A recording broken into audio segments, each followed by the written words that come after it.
Paneer butter masala మీలో ఎంతమందికి ఇష్టం చెప్పండి. ఈ పేరు చెప్పగానే చాలామంది పిల్లల్లో ఏంటి పెద్దవాళ్ళలో కూడా నోట్లో నీళ్ళు వచ్చేస్తూ ఉంటాయి. ఇది చేసిన రోజు 2 చపాతీ ఎక్కువ కూడా తింటారండి. తినను అని మారం చేసే పిల్లలు కూడా.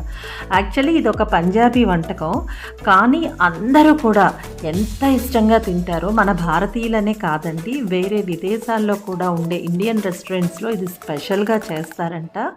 ఇది నాన్, రోటీ, చపాతీ, పూరి, జీరా రైస్, ఫ్రైడ్ రైస్, ఘీ రైస్, ఇలా ఎన్ని వంటకాలతో కాంబినేషన్ బాగుంటుందో. నేనైతే మా ఇంట్లో చపాతీతో చేశానండి కాంబినేషన్. కూర ఎంత బాగా వచ్చిందో మరి నేను తింటూ ఉండేటప్పుడు నాకు అది ఎంత బాగుందో నా ఫేస్లో కనిపిస్తుంది కదా. మరి నేను మీకు ఆ రెసిపీని షేర్ చేయకుండా ఎలా ఉంటానండి. ఏదైనా వంటకి ప్రిపేర్ చేసే ముందు అన్నీ ఒక దగ్గర పెట్టుకోవాలండి, అప్పుడు వంట చాలా ఈజీగా ఉంటుంది.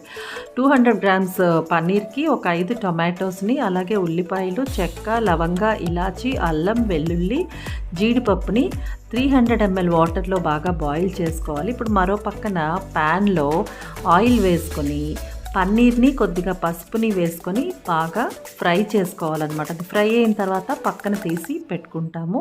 ఈ లోపల ఇక్కడ బాగా మెత్తగా అయిపోయింది చూడండి. దీన్ని పక్కకు తీసుకొని ఆ వాటర్ని కూడా మళ్ళీ యూస్ చేద్దాము. దీన్ని అయితే ఇప్పుడు పేస్ట్ చేసేసుకుందాం.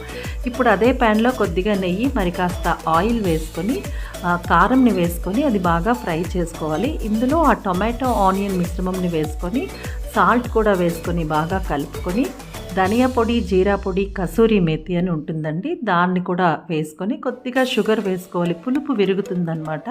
సో బాగా కలుపుకొని ఆ 300 ml వాటర్ ఉన్నాయి కదా అది వేసేసుకుందాం. ఇందులో బాగా కలుపుకొని కొంచెం థిక్ మిశ్రమం అవుతుంది చూడండి. అప్పుడు మనం ఈ పన్నీర్ ముక్కల్ని వేసుకొని 2-3 మినిట్స్ కొంచెం ఉడికిన తర్వాత నేను పాల మీద మీగడ వేసాను. మీకు వెన్న అందుబాటులో ఉంటే వెన్న కూడా వేసుకోవచ్చు. అంతేనండి, అయిపోయినట్టే. ఫైనల్గా మీరు కొత్తిమీరని వేయడం అస్సలు మర్చిపోవద్దు, ఆ ఫ్లేవర్ చాలా బాగుంటుందండి.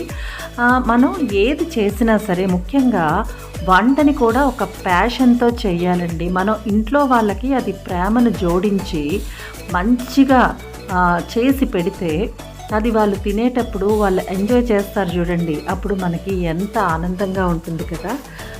మీకు కూడా అంతే కదా, ఏదో చేసేసామా ఏదో పెట్టేశామా అన్నట్టుగా ఉండకూడదు. ఒక ప్యాషన్తో చేసి పెట్టాలన్నమాట మన ఇంట్లో వాళ్ళకి చేసి పెట్టేటప్పుడు. నాకైతే అలా అనిపిస్తుంది. మరి మీకేమనిపిస్తుంది అన్నది నాకు కింద కామెంట్ సెక్షన్లో పెట్టి చెప్పడం అస్సలు మర్చిపోకండి. మరెన్నో మంచి వీడియోస్ కోసం శ్రీలు టీవీని సబ్స్క్రైబ్ చేసి వీడియోని లైక్ చేసి రెసిపీని అయితే షేర్ చేసేసేయండి. Bye, thank you.